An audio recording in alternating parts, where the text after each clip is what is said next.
Hello everyone, Namaste. Welcome back to the channel. आज हम देखेंगे ट्रैफिक सोल ITS टेक्नोलॉजी के बारे में। ये अपना SME IPO लेकर आई थी इन सितंबर। इसकी बिडिंग स्टार्ट हुई थी 10 सितंबर टू 12 सितंबर 2024 और ये रेज कर रही थी 45 करोड़ ऑफ रुपीस। इसने रेज करना था पैसा 4 पर्पस के लिए। The first one is software को परचेज करने के लिए, सेकंड डेट को रीपे करने के लिए, थर्ड वर्किंग कैपिटल रिक्वायरमेंट्स के लिए, फोर्थ जनरल कॉर्पोरेट पर्पस के लिए। जो मेजर पैसा उठाया था वो था फॉर परचेज ऑफ सॉफ्टवेयर, जो कि था 17.7 करोड़ का। ये नोएडा बेस्ड कंपनी है जो सर्विसेज प्रोवाइड करती है for traffic management, toll management etcetera. BSE ने अलाउ कर दिया था इसकी लिस्टिंग के लिए, बट इन्वेस्टर्स की कंप्लेंट जाती है सेबी एंड BSE को। सेबी डायरेक्शंस देता है BSE को कि वो इन्वेस्टिगेट करे इनटू दिस मैटर। जब वो इन्वेस्टिगेशन करते हैं तो पता चलता है कि जिस पर्सन से उन्होंने परचेज करना था सॉफ्टवेयर, उसके बारे में डिस्क्रिपेंसीज हैं। फर्स्ट वन इज कि उसने लास्ट 3 फाइनेंशियल ईयर्स मतलब 2021-22, 22-23 एंड 23-24 उन्होंने फाइनेंशियल्स अपने फाइल नहीं करे थे to ministry of corporate affairs, और इन फाइनेंशियल ईयर्स की जो फाइनेंशियल रिपोर्ट्स थी उन पर साइन करा गया था ऑन द सेम डे, जो कि थी 2 सितंबर 2024, जो एक वीक पहले ही साइन करी गई थी बिडिंग से।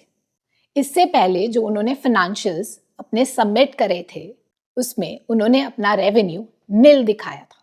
सेकंड, उस वेंडर ने अपनी GST सर्टिफिकेट 5 जन 2024 को ही लिया था, और जब आप GST में अप्लाई करते हैं तो आपको अपना बिजनेस के बारे में बताना पड़ता है। तो उन्होंने अपना बिजनेस रिटेल बिजनेस बताया, बट कंपनी इनसे सॉफ्टवेयर परचेज करना चाहती थी, तो इसका मतलब वो सॉफ्टवेयर डेवलपर नहीं हुए जो कंपनी बता रही थी। थर्ड, जो वेंडर ने अपना रजिस्टर्ड ऑफिस बताया था वो क्लोज था और कोई भी एम्प्लॉय वहाँ पे अवेलेबल नहीं था। ये है पिक्चर। जब ऑडिट होता है फाइनेंशियल स्टेटमेंट का तो UDIN नंबर जनरेट होता है। ये कंपलसरी है बाय ICAI कि जब भी प्रैक्टिसिंग चार्टर्ड अकाउंटेंट ऑडिट करता है फाइनेंशियल स्टेटमेंट का तो UDIN नंबर जनरेट होता है, और किसी भी फाइनेंशियल स्टेटमेंट पर UDI नंबर नहीं था। इस IPO में ओवर सब्सक्रिप्शन हुई थी बाय 345 टाइम्स। 17 सितंबर को BSE ने हॉल्ट कर दी थी इसकी लिस्टिंग। उन्होंने बोला था कंपनी को कि वो अपने फंड्स सेपरेट करे और एस्क्रो अकाउंट में डिपॉजिट करे। स्टेटमेंट दी है कि प्राइमा फेसी ये वेंडर एग्जिस्ट नहीं करता, ये शेल कंपनी है। ये बनाई गई थी टू मिसलीड इन्वेस्टर्स। जब IPO आता है तो वेरिफिकेशन सेबी करता है, बट जब SME IPO आता है तो वेरिफिकेशन की रिस्पॉन्सिबिलिटी होती है स्टॉक एक्सचेंज के पास। मतलब इस केस में थी BSE के पास। आज ही न्यूज़ आई है कि सेबी ने कैंसिल कर दिया है इसका IPO। उन्होंने बोला है कि रिफंड करना है इन्वेस्टर्स को विद इंटरेस्ट। इस पूरे सिनेरियो में हमें पता चलता है कि रिस्पॉन्सिबिलिटी थी बॉम्बे स्टॉक एक्सचेंज की कि वेरीफाई करना, बट उन्होंने ऐसा नहीं करा। अगर अब वो वेरीफाई कर सकते हैं तो पहले भी वो कर ही सकते थे। सेकंड रिस्पॉन्सिबिलिटी थी मर्चेंट बैंकर की। मर्चेंट बैंकर रिस्पॉन्सिबल होता है कि क्या वैल्यूएशंस होंगी, क्या प्राइस बैंड होगा, डॉक्यूमेंटेशन के लिए एक्सेट्रा। थर्ड थी कंपनी की।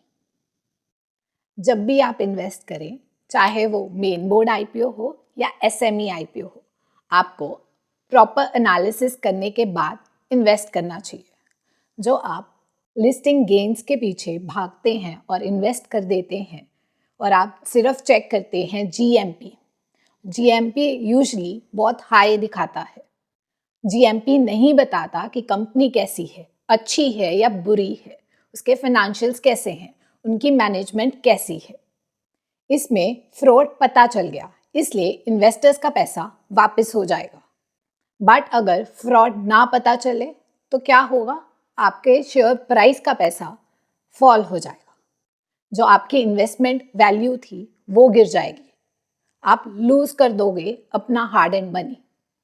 ये फ्रॉड पहले भी होते थे, अब भी होते हैं और फ्यूचर में भी होंगे। ये आपकी रिस्पॉन्सिबिलिटी है, आपका पैसा है। Thank you.